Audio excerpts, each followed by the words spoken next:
संकट मोचन हनुमान जी की जय हो। गौरी शंकर की जय हो। आज मैं आप सभी को मंगलवार त्रयोदशी कथा यानी भौम प्रदोष व्रत की कथा सुनाने जा रही हूँ। कृपया कथा को पूरा जरूर सुने और साथ में चैनल को सब्सक्राइब, शेयर, लाइक, कमेंट जरूर कर दें। त्रयोदशी तिथि को प्रदोष तिथि का व्रत किया जाता है और प्रदोष तिथि भगवान शिव को समर्पित है। यह तिथि मंगलवार को पड़ने की वजह से इस प्रदोष व्रत को भौम प्रदोष व्रत के नाम से जाना जाता है। हर माह के शुक्ल और कृष्ण पक्ष की त्रयोदशी तिथि को प्रदोष तिथि का व्रत किया जाता है। प्रदोष व्रत की तिथि जब मंगलवार को आती है तब उसे भौम प्रदोष व्रत के नाम से जाना जाता है। भौम प्रदोष व्रत में कथा सुनना व कहना बहुत ही पुण्यदायी माना जाता है और इस कथा से पूजा भी पूरी होती है। मान्यता है कि भौम प्रदोष व्रत की कथा सुनने व कहने से देवों के देव महादेव का आशीर्वाद प्राप्त होता है और आर्थिक परेशानियों से मुक्ति मिलती है। भौम प्रदोष व्रत की कथा इस प्रकार है। सूत जी बोले, अब मैं मंगल त्रयोदशी प्रदोष व्रत की विधि विधान कहता हूँ। इस मंगलवार को दिन व्याधियों का नाशक है। इस व्रत में एक समय व्रती को गेहूं और गुड़ का भोजन करना चाहिए। इस व्रत के करने से मनुष्य सभी पापों व रोगों से मुक्त हो जाता है और उसमें किसी प्रकार का संशय नहीं है। अब मैं आपको उस बुढ़िया की कथा सुनाता हूँ जिसने यह व्रत किया व मोक्ष को प्राप्त हुई। अत्यंत प्राचीन काल की घटना है। एक नगर में एक बुढ़िया रहती थी। उसके मंगलिया नाम का एक पुत्र था।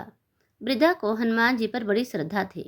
वह प्रत्येक मंगलवार को हनुमान जी का व्रत रखकर यथाविधि उनका भोग लगाती थी। इसके अलावा मंगलवार को एक न तो घर में लीपती थी और न ही मिट्टी खोदती थी।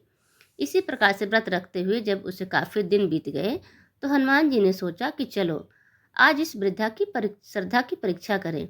वे साधु का वेश बनाकर उसके द्वार पर जा पहुंचे और पुकारा, है कोई हनुमान का भक्त जो हमारी इच्छा पूरी करे। वृद्धा ने यह पुकार सुनी तो बाहर आई और महाराज क्या आज्ञा है। साधु वेशधारी हनुमान जी बोले कि मैं बहुत भूखा हूँ और भोजन करूँगा, तू थोड़ी सी जमीन लीप दे। वृद्धा बड़ी दुविधा में पड़ गई। अंत में हाथ जोड़कर प्रार्थना की, हे महाराज, लीपने और मिट्टी खोदने के अतिरिक्त जो काम आप कहें वह मैं करने को तैयार हूँ।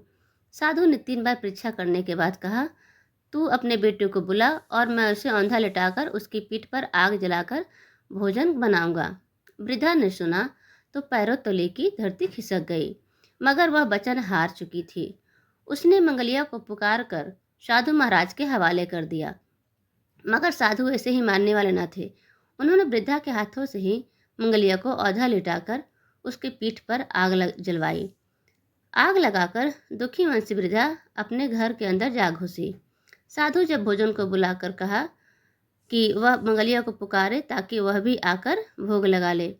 वृद्धा में आंसू भरकर कहने लगी कि अब उसका नाम लेकर मेरे हृदय को और न दुखाओ। लेकिन साधु महाराज न माने और वृद्धा को भोजन के लिए मंगलिया को पुकारना पड़ा।